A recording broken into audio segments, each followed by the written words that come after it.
against the narrative, something which is humble, community care. Nobody can knock you for that name. So, Ironton, I'm glad you came up with this, and Claire, thank you for the name. Yeah, it's good name. So I'm going to give you 2 tools today that will help everybody, community care groups and the legal side of what you can do to fight back. Okay, and the way this started, I have a slides ready for this, but it doesn't matter, I've got it all written down here, and I'll go through it with you. We started, as people probably know, 3 years ago with Workers of Wales Union. We set up the Workers of Wales Union. Sorry.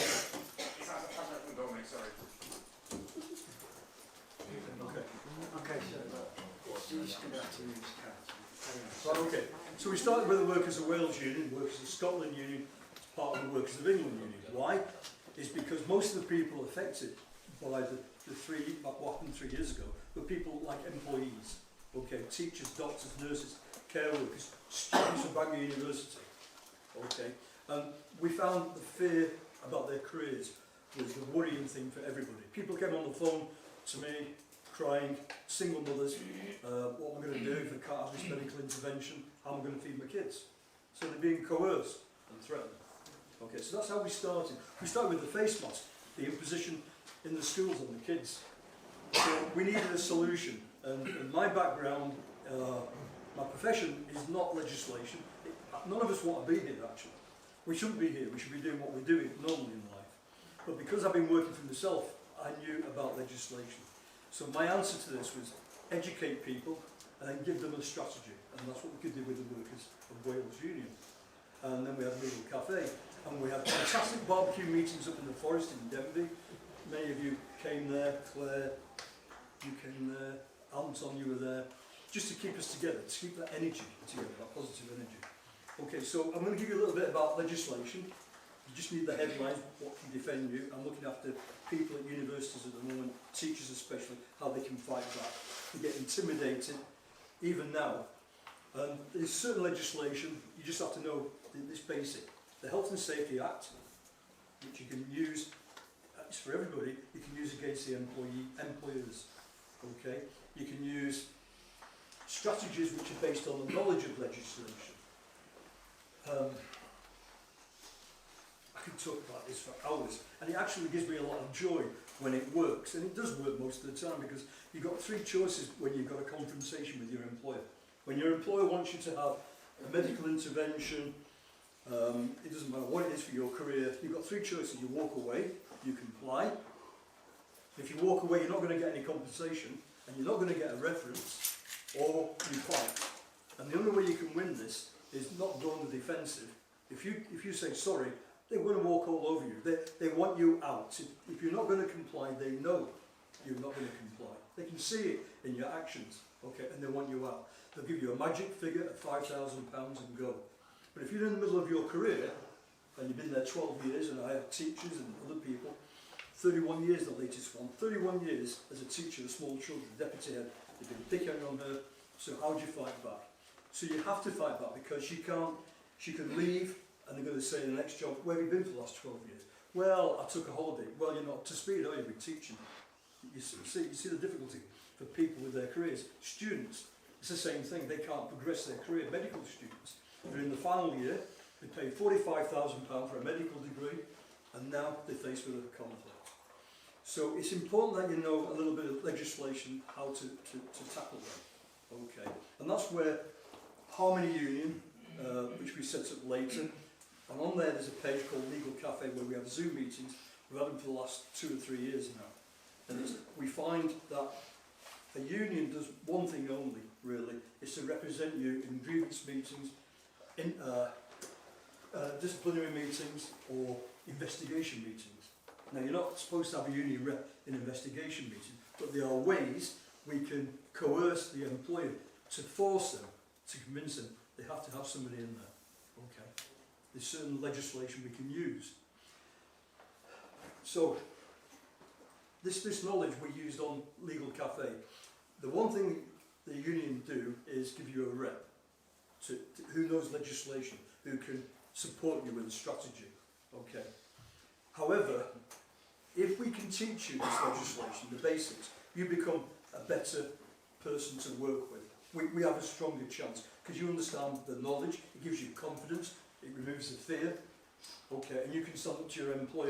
And if you have an oasis of paralegals behind you, which we have, and we still have, you feel strong. You know, you're on the phone to us, we're there at your meetings, you come to our Zoom meetings, it empowers you. I mean, the change in, I'll give you an example, Jane, 12 years as in a private school down in Ascot. She won't wear a mask, £5,000 ago. And she says, no, what I'm going to do, you're not going to give me a reference. So she came to our union. I spent 3 months with her and a few other teachers at the same time. And we fought them. They got a company of solicitors onto us because we use, I'll tell you about that in a minute, legislation only, not their policy. She got £25,000 payout, plus a good reference. Same with Emma, another teacher, 4 years, 31 years old, £5,000 go, or wear a face mask. And she wouldn't do it. So, and the teachers are brilliant, they just absorb knowledge. Teachers have this ability, like nurses, like anybody's being threatened with their career, will absorb this knowledge. And these teachers, Emma, Michelle's a fantastic story, they just absorb the knowledge and they use it, and they're brilliant to work with. And the solicitors can't do anything. They tell the school eventually, it becomes a war of attrition. The schools have got only so much money, time and effort to fight you. If you put a fight up, the idea is to win before going to court. So you need to build evidence and you use incremental pressure techniques to change the way they behave. That's psychology. If you give in, they walk all over you. If you put a stand up with knowledge and you've got confidence, you're going to win. Okay, you're going to win your objective without going to court. So that's where it comes in. Most unions don't give you legal education. No unions, I know, give you legal. We started doing it. Workers, Wales, England, Scotland, we did that. And then it's a pleasure to work with people. Now, that's firefighting for the individual.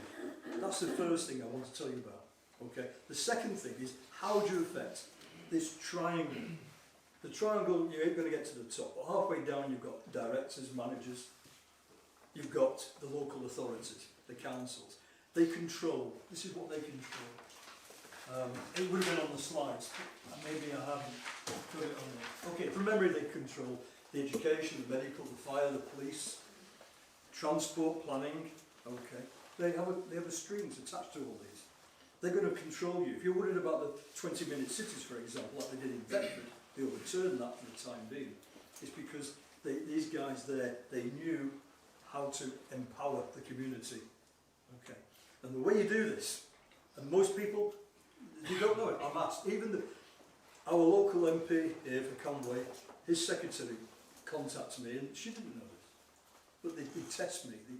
And my attitude, by the way, I used to work at Red Bull Formula 1, so you can't work there if you're negative. You can't go in there one day, well, we ain't going to win the race, guys. You haven't got a job. You've got to find a way to win the race. I was a manager at Bentley Cars, where we're going to be in 2 years with a new car. How are we going to get there? How are we going to finance it? What people do we need in the team? What are the resources? Same on jet engines or aircraft. We've got a new aircraft we're working on. How do we do the design? What is the methodology to achieve these objectives? What is the solution? As a research scientist, that's what I do. And you just apply this analogy to what we need to do in legislation. How are we going to get there? Okay. And the way you get there, to have an influence, and I've tested these, so I'm not just talking theoretical. All that legal stuff I'm telling you, I've tested over 3 years, it works.